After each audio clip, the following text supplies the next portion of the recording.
Raise your hands if you haven't watched the video 1 of time-based data. I know a lot of you, right? आपको लगता है कि theoretical video है, छोड़ देते हैं, डायरेक्टली ये वाली वीडियो पे चलते हैं जिसमें हम मूविंग एवरेजेस के क्वेश्चन सॉल्व करने वाले हैं. बट बिलीव मी, कौन सा थ्योरेटिकल कंपोनेंट है, the components of the time based data, उसमें से 1 मार्क का क्वेश्चन आता ही आता है. एंड जिनको लगता है कि 1 मार्क ही तो है, कितना ही इंपॉर्टेंट है, जो बोर्ड एग्जाम का रिजल्ट आएगा ना, ये 1 मार्क बहुत ज्यादा इंपॉर्टेंट हो जाएगा उस टाइम पर. तो चलो, जिसने नहीं देखा है, I am attaching the link along with the video, तो प्लीज देख लो वीडियो 1 पहले and then move on to this video. तो आज की वीडियो में हम करने वाले हैं moving averages, right? And before starting the video, once again I will mention, keep your notebooks and your pens along with you so that आप साथ साथ में प्रैक्टिस कर रहे हो. एंड ये चैप्टर ना बहुत ज्यादा स्कोरिंग है, ऐसा समझो कि ये फ्री के मार्क्स हैं. एक बार आपको समझ में आ गया कि करना क्या है, it's very easy to score. Let's start. तो वीडियो 1 में हमने कवर किया था टाइम सीरीज का मतलब क्या होता है, टाइम के साथ में organise data. We cover the 4 components which were trend, cyclic, seasonal and irregular, which were trend, cyclic, seasonal and irregular. And analysis का मकसद क्या होता है, फ्यूचर को फोरकास्ट करना. In today's video we are going to cover moving averages. तो आज के मेन्यू में है हमारे पास में 3 yearly, 4 yearly, 5 yearly moving averages and एक मोस्ट इंपॉर्टेंट क्वार्टरली क्वेश्चन जो एग्जाम फेवरेट है. So don't skip that, watch till the end. तो स्टार्ट करते हैं इस चीज के साथ में कि मूविंग एवरेज होता क्या है. हमारे पास में डेटा के ओवरलैपिंग ग्रुप्स का एवरेज निकाल के अप्स एंड डाउन्स को स्मूथ करना, सो दैट हमारा ट्रेंड जौन सा है वो क्लियर एंड स्मूथ दिखाई दे. इसी को हम क्या बोलते हैं, मूविंग एवरेज बोलते हैं. Once again I will repeat, data के ओवरलैपिंग ग्रुप्स का एवरेज निकालना, अप्स एंड डाउन्स को स्मूथ करना, सो दैट हमारा ट्रेंड जौन सा है वो क्लियरली दिखाई दे. हम क्यों यूज करते हैं इसको, सो दैट फ्लक्चुएशंस को रिड्यूस कर सकें, it become simple and flexible. And जौन सा हमारा ट्रेंड लाइन है जो हमने लास्ट वीडियो में कवर किया था, the trend it may be upwards और डाउनवर्ड्स, वो हमारा क्या हो सके, क्लियर हो सके. अब देखो करते कैसे हैं. जब हमारे पास में डेटा होता है, जस्ट से अगर हम 3 का ग्रुपिंग कर रहे हैं तो हम फर्स्ट 3 का क्या लेंगे, सम लेंगे. So we'll have 3.6 plus 4.3 plus 4.3, ये हमको क्या मिलेगा, 12.2. अब ये 12.2 का एवरेज कितना होगा, इसको हम 3 से डिवाइड कर देंगे एंड वी विल गेट 4.07. हमने लिखा है यहाँ पर ओवरलैपिंग ग्रुप्स. ओवरलैपिंग ग्रुप्स का मतलब, अब जब मैं नेक्स्ट यहाँ पर निकालूंगी, then I will leave the 1 and move on to the next 3. तो यहाँ पर फिर हम करेंगे 4.3 प्लस 4.3 प्लस 3.4 एंड अगेन उसको डिवाइड बाय 3. तो जो भी हमको आंसर मिलेगा that is going to be my average. तो ये हमारा बेसिक कॉन्सेप्ट है, इसी से हम पूरे क्वेश्चन को सॉल्व करेंगे. And let's start with the question. तो अब बात आती है हमारे पास में, जब हम क्वेश्चन को अटेम्प्ट करते हैं इन बोर्ड एग्जाम, जब ये हम एवरेज निकालते हैं तो हमने इस एवरेज को लिखना कैसे. जस्ट टू शो यू, ये हमारा क्वेश्चन कुछ इस तरह से दिखाई देता है. हमको यहाँ पर ईयर गिवन होता है एंड हमको यहाँ पर सेल्स गिवन होती है. ओके, तो जौन सा हमको डेटा गिवन है, मान लो कोई भी पीरियड का डेटा गिवन है, हमको 3 ईयर निकालना है, 5 ईयर निकालना है, 4 ईयर निकालना है, कुछ भी निकालना है. हमारा फर्स्ट स्टेप होता है कि हमको ग्रुप बनाना है. अगर 3 ईयरली है तो 3 का ग्रुप बनेगा, 4 ईयरली में 4 का बनेगा, 5 ईयरली में 5 का बनेगा, इफ 7 ईयरली है तो 7 आइटम्स का हमारे पास में ग्रुप बनेगा. तो सबसे पहले हमको क्या बनाना है, ग्रुप बनाना है. सेकंड स्टेप होता है कि हमको उस ग्रुप का एवरेज निकालना है. एवरेज कैसे निकालते हैं, जितने भी हमने टर्म्स लिए हैं, जैसे अगर 3 टर्म्स लिए हैं तो 3 टर्म्स को ऐड करके डिवाइडेड बाय 3. अगर 4 टर्म्स ले रहे हैं तो 4 टर्म्स को ऐड करके डिवाइडेड बाय 4. एंड अगर 5 टर्म्स ले रहे हैं तो 5 टर्म्स को ऐड करके डिवाइडेड बाय 5. राइट, तो हमको सेकंड स्टेप में क्या लिखना होता है, एवरेज निकालना होता है. And third step which is the most important step, because अगर यहाँ पर आपने अपनी प्लेसमेंट खराब कर दी तो आपका क्वेश्चन सही नहीं होगा एंड बोर्ड एग्जाम में उसके मार्क्स कट जाएंगे. तो थर्ड स्टेप होता है कि जौन सा हम एवरेज निकालते हैं उसको हमें ग्रुप के मिडल में लिखना होता है. उसको हमें ग्रुप के मिडल में लिखना होता है. क्या मतलब है इसका, इन डिटेल आगे समझते हैं, but please remember this is one of the important things. Start करें क्वेश्चन से. तो स्टार्ट करते हैं हमारे फर्स्ट क्वेश्चन से, जहां पर हमको क्या निकालना है, 3 ईयरली मूविंग एवरेज निकालना है. तो रूल क्या है हमारे पास में, 3 आइटम्स का ग्रुप करेंगे एंड उसको डिवाइड बाय 3 करेंगे. एवरेज को ग्रुप के मिडल ईयर में हमने लिखना है. ये हमने गोल्डन रूल डिस्कस किया था यहाँ पर कि जौन सा हमारा एवरेज आएगा उसको आपने ग्रुप के मिडल में प्लेस करना है. अब इसका मतलब क्या है यहाँ पर, चलो देखते हैं. देखो हमारे पास में हमने फर्स्ट 3 एलिमेंट्स लेंगे यहाँ पर. फर्स्ट 3 एलिमेंट्स का हम क्या करेंगे, यहाँ पर 3 ईयर टोटल करेंगे. So we will do 3.6, 4.3 and 4.3 को ऐड करेंगे तो मुझे क्या मिलेगा 12.2. ये 12.2 मुझे कहाँ पर लिखना है, मेरे 3 नंबर्स हैं. I have first number, second number and 3 numbers. 3 का मिडिल नंबर कौन सा होगा, सेकंड नंबर होगा. This is going to be my middle number. तो जौन सा मेरा आंसर है वो इस मिडिल नंबर के सामने आएगा, which is going to be 12.2. which is going to be what 12.2. अब जब हम नेक्स्ट करेंगे then what do I have to do is first को स्किप करके I have to move to the next 3. अब हम इन 3 का क्या करेंगे, टोटल करेंगे. 4.3 प्लस 4.3 प्लस 3.4, ये मेरे पास में कितना आ जाएगा 12. अब देखो ये 3 में से इसका मिडिल कौन सा आएगा, ये वाला नंबर आएगा, तो ऑब्वियसली वो उसके सामने लिखा जाएगा. ऐसे करते करते हमने ओवरलैपिंग ग्रुप्स बनाकर सबको क्या करना है, ऐड करना है. यहाँ पर हम अभी क्या निकाल रहे हैं, 3 ईयर टोटल. नेक्स्ट में कैसे निकालेंगे, we have to add these 3. 4.3 plus 3.4 plus 4.4, ये आ जाएगा हमारे पास में 12.1. नेक्स्ट ग्रुपिंग कैसे होगी हमारे पास में, these 3 एक्सक्यूज मी, तो ये आएगा हमारे पास में 13.2. Next grouping is going to be like this, तो यहाँ पर हमारे पास में आ जाएगा 13.2. एंड जौन सी हमारे पास में नेक्स्ट ग्रुपिंग आएगी, it is going to be this 5.4 plus 3.4 plus 2.4, and that is going to be what 11.2. I hope यहाँ तक क्लियर है. हमने क्या निकाला है, ओवरलैपिंग ग्रुप्स का. अभी हम क्या निकाल रहे हैं, 3 ईयर टोटल निकाल रहे हैं. क्या निकाल रहे हैं हम यहाँ पर, 3 ईयर टोटल निकाल रहे हैं. ये ध्यान रखना है कि जितना ग्रुप का मिडिल नंबर है उसके आगे हम लिखेंगे. अब इसके आगे मूव करने के लिए मेरे पास में कुछ भी नहीं है, right. I have already consider this. मेरे को ये लीव करना था तो नेक्स्ट ग्रुप तो मेरे पास में बनेगा नहीं, तो यहाँ पर हमारा क्वेश्चन खत्म हो जाएगा. मतलब फर्स्ट रो एम्प्टी है एंड ये वाली रो भी हमारे पास में क्या आएगी, एम्प्टी. नेक्स्ट हम कैलकुलेट करेंगे 3 year average.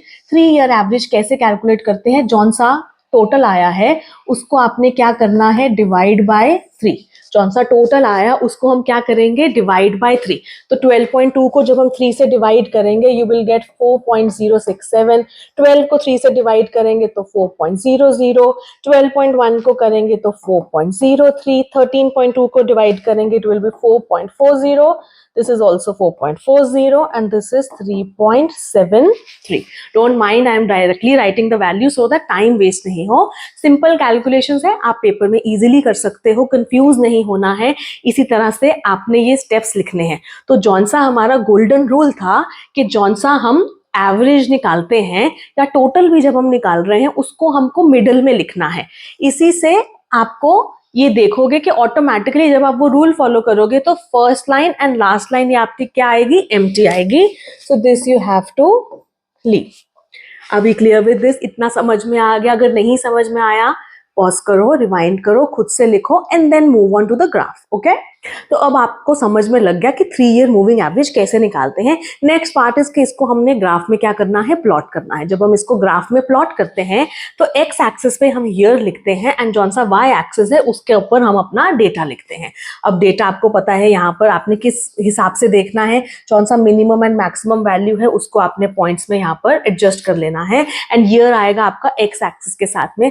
One point, I am really sorry अगर ये विजिबल नहीं है. In the next video I will be really conscious about it so that anything that is over here it is very clearly visible to you. अभी के लिए यहाँ पर 1995, 96, 97, 98, 99, 2000, 2001, 2002. This is 1, 2, 3, 4, 5 and 6. तो हमको सबसे पहले यहाँ पर प्लॉटिंग शुरू करनी है एक्चुअल वैल्यूज की. These were the values which were given in the question. अब यहाँ पर आपको इतना ज्यादा स्ट्रिक्ट नहीं होना है, यहीं पर आपको ग्राफ बनाना है तो just plot it very quickly. 1995 में 3.6, 1995 में 3.6 अप्रोक्सीमेटली यहाँ पर हो गया. 1996 is 4.3. 1996 is 4.3 which is approximately over here. 1997 is also 4.3. Okay, थोड़ा सा साथ में करने की कोशिश करते हैं.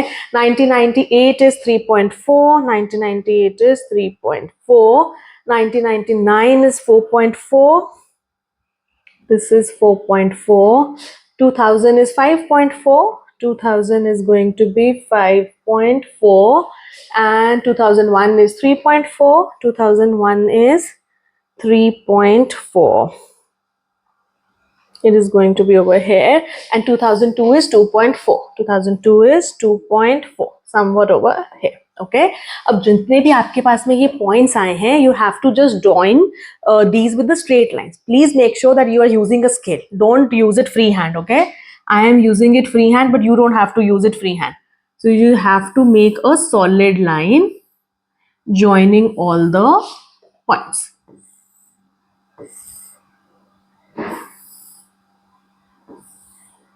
तो ये कौन सी हमारे पास में सॉलिड लाइन होती है, that is the actual data that is given to us. And make sure कौन सा आपका पॉइंट है, बिकॉज यहाँ पर pen marker is a little thick, तो you have to mark the points very clearly कि कौन से हमारे पास में पॉइंट्स है. Just circle the point over there. Next comes the trend values. तो 1996 में हमारे पास में we are going to start with 1996 only, right, because ऊपर की वैल्यू एग्जिस्ट नहीं करती. 1996 में इट इज 4.07. 1996 में it is 4.07. Let me change the colour. Okay, it is 4.07 somewhere over here. 1997 is 4.3. 4.3 somewhat over here only. 1990, I'm sorry.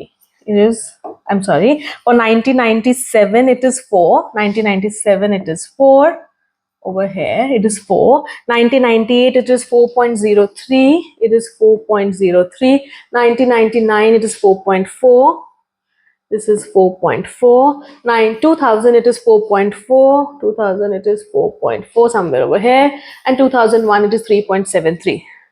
This is 3.73 somewhere over here. So जब हम इसको plot करेंगे, make sure that you are using a dotted line.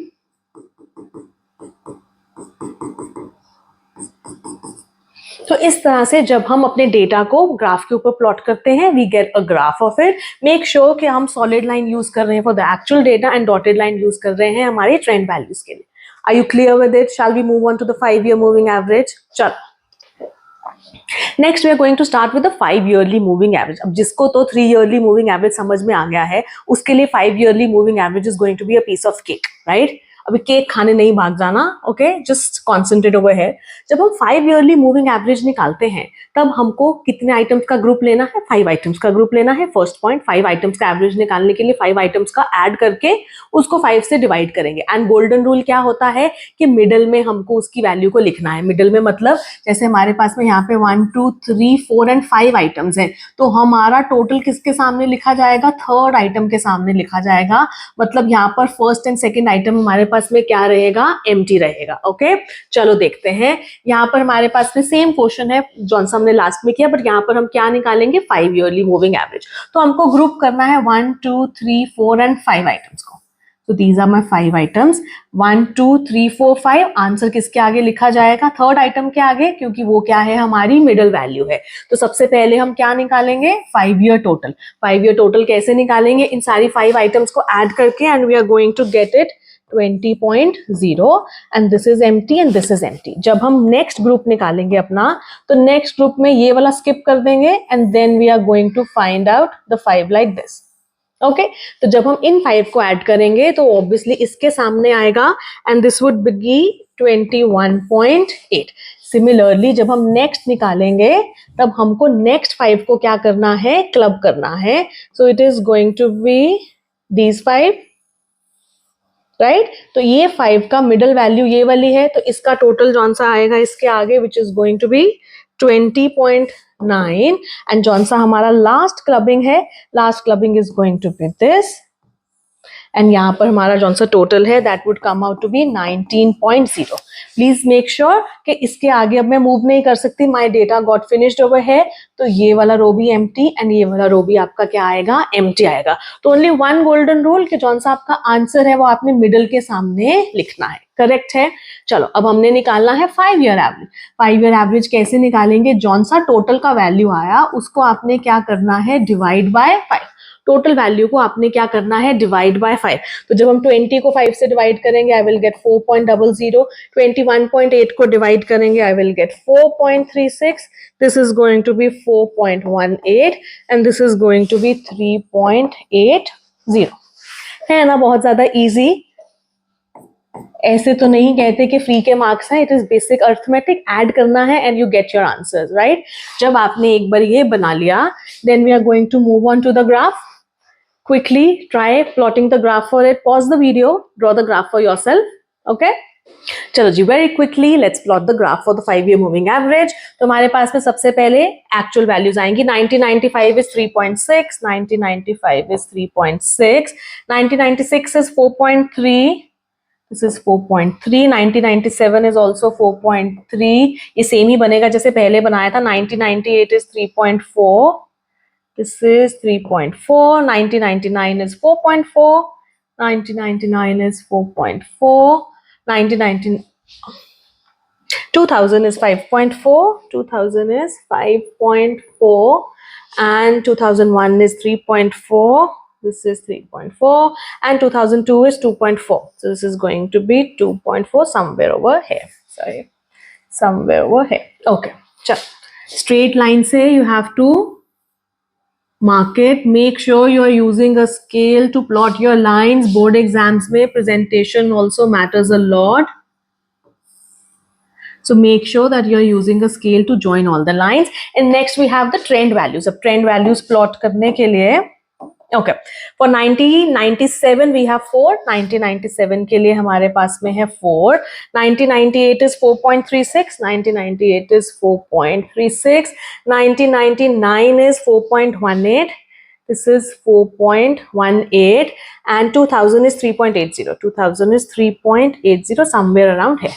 तो इसको आपने dotted line से plot करना है.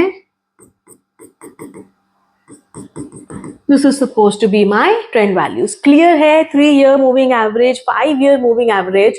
एंड अगर मैं आपको बोलूं कि सिमिलर बेसिस पे आपने क्या निकालना है, 7 year moving average निकालना है. Will you be able to take this out? 7 year moving average. Just let me quickly show you the question. Take a screenshot of this question. Okay, यहाँ पर 7 yearly moving average है. 3 golden rules है solve करने के लिए आपके पास में. फर्स्ट 7 आइटम्स को लेना है, उनको क्लब करना है, उनका टोटल निकालना है. नेक्स्ट उनका एवरेज आप निकालोगे एंड एवरेज निकाल के आपने लिखना किसके आगे है, टोटल एंड एवरेज किसके आगे लिखते हैं, मिडल वैल्यू के आगे लिखते हैं. जस्ट वन हिंट, जब हमारे पास में 1 2 3 4 5 6 7 वैल्यूज होंगी तो मिडल वैल्यू कौन सी आएगी हमारे पास में, 4th वैल्यू मिडल आएगी. तो जब हम इसका 1 2 3 4 5 6 7 वैल्यूज का जब हम टोटल करेंगे तो जौन सी हमारे पास में 4th वैल्यू आएगी, आंसर हमारा यहां से शुरू होगा. तो first 3 lines are going to be empty, the last 3 lines are also going to be empty, so we are going to get 1 2 3 and 4 values over here. Clear है? Please make sure that you are solving it. अगर आपको 7 yearly moving average के question में कोई भी doubt हो, let me know in the comments. I will definitely give you the solution for that. But मेरे हिसाब से निकल जाना चाहिए if you have understood the 3 year and 5 yearly moving average. Let's start with the 4 yearly moving average. Yes, तो हमने कर लिया है 3 year and 5 yearly moving average and वो बहुत ज्यादा सिंपल होता है, उसमें कोई भी एक्स्ट्रा स्टेप नहीं होता है. हम 3 ईयर कर रहे हैं तो 3 का ग्रुप बना के डिवाइड बाय टोटल निकाला, डिवाइड बाय 3 किया, मिडिल के सामने लिखा and you are sorted with the question, right. 5 yearly के लिए भी सेम होता है. जब हम इवन नंबर के लिए करते हैं, आपके सिलेबस में 4 ईयरली है, तो जब हम इवन नंबर के लिए करते हैं तो वहां पर सेंटरिंग चाहिए होता है. क्यों सेंटरिंग चाहिए? यहाँ पर हमने क्या किया, first number, second number, third number, तो मिडल के सामने लिख दिया. 5 ईयरली में क्या करते हैं, हमारे पास में 5 नंबर्स होते हैं तो वहां पर मिडल के सामने लिख देते हैं. अब जब हमारे पास में 4 नंबर्स होंगे तब तो हमारे पास में मिडल वैल्यू नहीं आएगी, राइट. तो इस केस में हम क्या करते हैं, इन दोनों के बीच वाली लाइन में लिखते हैं एंड फिर एंड में एक एक्स्ट्रा स्टेप ऐड हो जाता है कि हम इनके नेबर्स का भी एवरेज लेते हैं. ऊपर से चली गई ना बात, डोंट वरी, है बहुत सिंपल, लेकिन एक बार समझाने के लिए चलो देखते हैं. 4 ईयरली सेंटर्ड मूविंग एवरेजेस में हमारे पास में क्या, मेथड इज द सेम कि हमने फर्स्ट 4 आइटम्स का सबसे पहले क्या लेना है, टोटल करना है. स्टेप बाय स्टेप करते हैं. पहले हम फर्स्ट 4 का क्या लेते हैं, टोटल लेते हैं. देखो यहाँ पर हमारे पास में 3.6 4.3 4.3 3.4, इसका हमने क्या लेना है, टोटल लेना है. जब हम इसका टोटल लेंगे ना, वो आंसर आएगा आपके पास में 15.6. उसको आपने कहाँ लिखना है, सेकंड. यहाँ पर if you see it carefully, यहाँ पर मैंने इंटेंशनली टेबल के बीच में एक लाइन का गैप छोड़ा है. जब आप एग्जाम में ये पेपर करोगे आप भी इंटेंशनली ये एक लाइन का गैप छोड़ोगे, नहीं तो इतना मेसी हो जाएगा ये क्वेश्चन कि आपको खुद को ही करने में मिस्टेक हो जाएगा and then you lose your marks in it. So please make sure कि आपने यहाँ पर एवरी एक लाइन खाली छोड़नी है, एवरी एंट्री के बाद में एक लाइन आपने खाली छोड़नी है। अब जब हम इसका टोटल लेंगे, इसका टोटल आएगा 15.6। 15.6 को हमने यहां पर लिखना है। 15.6 को हमने ये जो सी एम्प्टी लाइन होगी सेकंड वैल्यू के बाद में वहां पर हमने लिखना है, राइट? क्योंकि जब हमारे पास में फर्स्ट, सेकंड, 3 एंड 4 नंबर्स हैं तो मिडल वैल्यू इन दोनों के बीच में लिखा जाएगा। वो कहां पर आएगा? सेकंड के बाद में आएगा। तो सेकंड नंबर के बाद में जो सी एम्प्टी लाइन है वहां पर लिखेंगे। ऐसे ही जब हम नेक्स्ट 4 वैल्यूज का टोटल लेंगे, विच इज 4.3, 4.3, 3.4 एंड 4.4, उसका टोटल आएगा 16.4, वो लिखा जाएगा यहां पर। फिर आएगा हमारे पास में नेक्स्ट 4 वैल्यूज। तो जब हम नेक्स्ट 4 वैल्यूज लेंगे which are going to be these values, तो इसका टोटल आएगा हमारे पास इसके सामने which is going to be 17.5, next 4 is going to be 16.6 and next 4 is going to be 15.6। Clear है? जिसको नहीं क्लियर है उसको एक बार फिर से बता देते हैं कि जब हम यहां पर अपना टोटल करेंगे 3.6, 4.3, 4.3, 3.4, तो इसका हमने इसके सेकेंड एंड थर्ड एंट्री के बीच में लिखना है। सेकेंड एंड थर्ड, ये सेकेंड एंट्री, ये थर्ड एंट्री, इसके बीच में वैल्यू लिखी जाएगी। नेक्स्ट वैल्यू भी ये एम्प्टी लाइन में आएगा, नेक्स्ट वैल्यू भी एम्प्टी लाइन में, नेक्स्ट वैल्यू एम्प्टी लाइन में, next value also comes in the empty line. This is the most important step. बहुत बच्चों के यहीं पर मार्क्स कटते हैं। You be smart about it, right? 4 year moving total आ गया आपके पास में। Next is very easy, 4 year moving average निकालना है। कैसे निकालेंगे 4 year moving average? Ask yourself. 3 year कैसे निकाला था? Divide by 3। 5 year divide by 5। 4 year कैसे निकलेगा? डिवाइड बाय 4 करके। तो 15.6 को डिवाइडेड बाय हम क्या करेंगे? यहाँ पर 4 करेंगे। तो यहाँ पर आ जाएगा हमारे पास में 3.9, this is going to be 4.1, this is 4.375, this is 4.15 and this is 3.9। Clear है? यहाँ तक सिंपल है। एक एक्स्ट्रा स्टेप है यहाँ पर कि हमने वैल्यूज को लिखा है second line and third line के बीच में लिखा है, राइट? सेकेंड एक्स्ट्रा स्टेप जौन सा इस क्वेश्चन में है, if you are very careful, ये हम एम्प्टी लाइन में डेटा लिख रहे हैं, बट हमारे पास तो टाइम बेस्ड डेटा होता है, तो टाइम के अकॉर्डिंग तो आना चाहिए। तो my entries are not with the time, तो हम क्या करते हैं ना, नेबर्स का सेंट्रल वैल्यू लेते हैं एंड उसको टाइम के आगे लिखते हैं। कैसे लेते हैं? यहाँ पर हम निकालेंगे 4 year centred moving average. 4 year centred moving average का मतलब क्या होता है? देखो, डोंट गेट कंफ्यूज। 3.9 एंड 4.1 को हम क्या करेंगे? यहाँ पर ऐड करेंगे एंड उसको डिवाइड करेंगे बाय 2। ऐड करेंगे एंड देन डिवाइड बाय 2। उसका आंसर लिखा जाएगा यहाँ पर इन दोनों के बीच में, which will come out to be 4.0। अब देखो, ये 4.0 is coming in front of 1997। अब ये मेरा क्वेश्चन जौन सा है वो ठीक हो गया है। I'll just change the color so that it's visibly better। चलो, नेक्स्ट किसका टोटल आएगा हमारे पास में? 4.1 and 4.375 ऐड करेंगे and then we will divide it by 2। You will get it around 4.2375। Next इसका ऐड करके इसका डिवाइड बाय 2 करेंगे, we will get 4.2652 and next इसको ऐड करके डिवाइड बाय 2 करेंगे, we will get it as 4.025। There goes a 4 yearly moving average question। I hope clear। I'll repeat once again, one extra step के second and third value के बीच में लिखना है। You have to leave empty lines when you are solving in board exam. And last में फिर centred moving average निकालना है, जो 2 आंसर्स लेकर ऐड करके divided by 2। Let's move on very quickly. Let's go to the graph. अब graph में कुछ भी नया नहीं है, ग्राफ वैसे ही बनता है जैसे पहले वाली वीडियोस में बनाया है, पहले वाले क्वेश्चंस में बनाया है। तो यहाँ पर मैंने टाइम सेव करने के लिए एक्चुअल जौन सी वैल्यूज थी उसको प्लॉट कर दिया है। Next you have to just plot the trend values. 1997 में इट इज 4, 1997 में it is 4, 1998 is 4.23, 1998 is, sorry, it is 4.23 somewhat over here। 1999 is 4.26, 1999 4.26, थोड़ा सा इससे ज्यादा एंड थोड़ा सा because the pen placement doesn't come on right, तो हल्का सा डिफरेंस हो जाता है। बट प्लीज मेक श्योर कि आप पेपर में थोड़ा सा आसपास प्लॉट कर रहे हो। 2000 is 4.025, 2000 is 4.025 somewhat over here। Okay, तो यहाँ पर डॉटेड लाइन से बस आपने क्या करना है, इसको प्लॉट कर देना है and this is what your trend line looks like. है ना बहुत ज्यादा सिंपल। अब उस क्वेश्चन पे चलते हैं जो आपके एग्जामिनर का फेवरेट है, चाहे वो स्कूल के सर हो, स्कूल के मैम हो या बोर्ड एग्जाम हो। वो वाला क्वेश्चन टाइप बहुत ज्यादा इंपॉर्टेंट है and mark my words, pre boards में भी देख सकते हो एंड बोर्ड एग्जाम में भी देखने को मिलेगा। चलो, let's start with the quarterly question, your exam favourite. तो क्वार्टरली क्वेश्चन है तो बिल्कुल सेम ही जैसे 4 ईयरली मूविंग एवरेज का होता है, बस इस क्वेश्चन का थोड़ा सा देने का तरीका इज अ लिटिल डिफरेंट। देखो, the following table shows the electricity generated during the 4 quarters of the year 2002, 3 and 4, 2002, 2003 and 2004। हमको डेटा यहाँ पर क्या गिवन है, क्वार्टरली गिवन है यहाँ पर, एंड वी हैव टू, क्योंकि क्वार्टरली डेटा है तो हम यहाँ पर कौन सा मेथड लगाते हैं, 4 ईयरली मूविंग एवरेज का मेथड लगाते हैं। The only point is the placement of the data. जैसे 2002 को हम पहले लिखेंगे तो क्वार्टर 1, क्वार्टर 2, क्वार्टर 3, क्वार्टर 4, फिर 2003 आएगा एंड फिर 2004 के क्वार्टर्स आएंगे। जैसे यहाँ पर इस तरह से आपने अपने डेटा को प्लेस करना है, that is the only point. Rest जब आपने इसको प्लेस कर लिया तो ये क्वेश्चन कैसे होगा, 4 ईयरली मूविंग एवरेज की तरह पर होगा। Now pause this video, take your time and solve this question and then come back to this video so that you can match your answers. All right? No cheating, okay?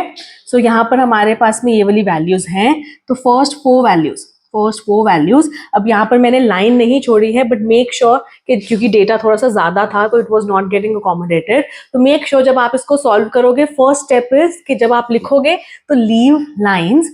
हम किसके सामने लिखेंगे, इसके सामने लिखते हैं वैल्यू, राइट? तो यहाँ पर 8 + 7 + 6 + 9 एंड यहाँ पर हमारे पास में वैल्यू कितना आएगा, दिस पास में टोटल आ जाएगा, we have to write it in the middle, this is going to be 30।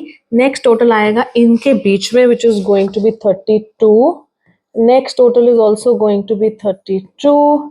Next is suppose to be 33, this is 34 and this is 35। Next आएगा हमारे पास में 35, next is going to be 36 and this is also going to be 36। I hope इस step में कोई confusion नहीं है, that हमको यहाँ पर बीच में एक लाइन छोड़नी है। जिसको थोड़ा सा भी डाउट है वो लास्ट जब हमने क्वेश्चन किया है 4 ईयरली मूविंग एवरेज का, प्लीज रिवाइंड करके वहां पर देखो।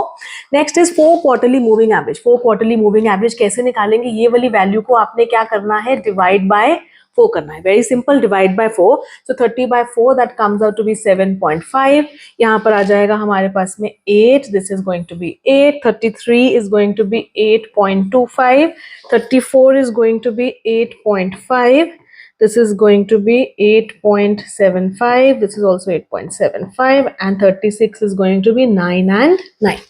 क्लियर है? यहाँ पर लास्ट स्टेप रह गया हमारे पास में 4 क्वार्टरली सेंटर्ड मूविंग एवरेज। वो कैसे निकालते हैं, 2 को ऐड करेंगे, डिवाइडेड बाय 2 करके उसका एवरेज लेंगे एंड इन दोनों के मिडल में लिखेंगे। जब हम इन दोनों के मिडल में लिखेंगे तो it actually will come out in front of this. Alright, तो यहाँ पर सबसे पहले हमारे पास में आएगा this is suppose to be 7.5 and 8, तो इसके आगे आएगा ये, right? This would come out to be 7.75। Next आपके पास में आ जाएगा, this is going to be 8, right? This is going to be 8, this is going to be 8.125, this is 8.375, this is 8.625, this is 8.75, 8.875 and this is supposed to be 9। अच्छा, make sure यहाँ पर थोड़ा सा आपको कंफ्यूजिंग लग सकता है because line नहीं छोड़ी थी मैंने बीच में, that is my bad, but please quarter 2 and quarter 3 के बीच में हमने ये लिखा था, यहाँ पर क्वार्टर 2 एंड क्वार्टर 3 के बीच में हमने यहाँ पर लिखा था, ये भी क्वार्टर 2 एंड क्वार्टर 3 के बीच में है। अब ये वाली जौन सी हमारे पास में वैल्यू आई है वो आपकी क्वार्टर 3 के आगे आएगी, क्वार्टर 3 के आगे आएगी। तो first is empty, second is empty, ये वाला एम्प्टी है एंड ये वाला हमारे पास में एम्प्टी है। आई होप ये क्लियर है। अब इसका जौन सा ग्राफ है दैट आई एम एज्यूमिंग कि आप खुद से बना लोगे, मुझे उसमें हेल्प करने की जरूरत नहीं है आपको, राइट? सबसे पहले आपने क्या करना है, एक्चुअल वैल्यूज को प्लॉट करना है एंड देन आपने क्या करना है, ट्रेंड वैल्यूज को प्लॉट करना है। सिंपल है, इजी है, कर सकते हैं आप, ओके? अब एग्जाम में ये मिस्टेक्स नहीं करना, मेथड समझ में आ गया, 3 year, 5 year, 4 year, 7 yearly also, avoid these mistakes. सबसे पहले तो प्लेसमेंट गलत नहीं करना आपने, हमेशा टोटल, चाहे टोटल है, चाहे 3 ईयर, 4 ईयर, 5 ईयर, जौन सा भी टोटल है उसको मिडल के आगे लिख रहे हैं। 4 ईयरली के लिए एक एक्स्ट्रा स्टेप है, डोंट फॉरगेट दैट। आपको कॉलम में जौन सा टोटल है एंड देन जौन सा मूविंग एवरेज है वो अलग अलग दिखाना है आपको, you just can not skip that's working, right? Board exam में वर्किंग के स्टेप्स के प्रॉपर मार्क्स मिलते हैं, so just don't skip that. Next is centring नहीं भूलना। जब हम यूजली 4 ईयर मूविंग एवरेज का क्वेश्चन करते हैं तो हम क्या करते हैं ना कि 4 ईयर टोटल निकालकर भूल जाते हैं। फॉर एग्जाम्पल जैसे कि यहाँ पर हमारे पास में आप क्या करते हो ना, यहाँ तक निकाल के छोड़ दोगे एंड इसी को ट्रेंड बनाकर प्लॉट कराओगे। This is a classic mistake, don't do that. 4 year moving average में ये एक्स्ट्रा स्टेप है कि हम लास्ट में उसको सेंटर करते हैं। सेंटर्ड करने का मतलब फर्स्ट 2 का एवरेज लेकर उसको लिखते हैं। Okay, so don't fall for this trap, याद रखेंगे। And next is a silly point that students usually forget, that is graph को लेबल नहीं किया। ग्राफ को लेबल नहीं करोगे तो वहां पर भी आपके मार्क्स कट जाएंगे। That is all about this video. जौन सा हमारे पास में नेक्स्ट वीडियो, अच्छा 7 yearly moving average I already discuss, right. तो अगर फिर भी किसी को कोई डाउट है then let me know, I will share the answer solution to it in your comments. Okay, आज हमने क्या किया है, मूविंग एवरेज किया, इवन कर लिया, ऑड कर लिया, क्वार्टरली भी कर लिया। नेक्स्ट वीडियो में हम करने वाले हैं लीस्ट स्क्वायर मेथड। जब हम लीस्ट स्क्वायर मेथड को फिनिश करेंगे देन ये चैप्टर एक्चुअली में आपका फिनिश होगा। Also I am repeating, description में मैंने नोट्स अटैच किए हैं, साथ में पहले भी बताया था, उनका प्रिंट आउट निकलवा लो। Make a file for these notes, साथ साथ में प्रैक्टिस करते रहो, पढ़ते रहो। एंड अगर वीडियोज अच्छी लग रही हैं then do subscribe, like and share.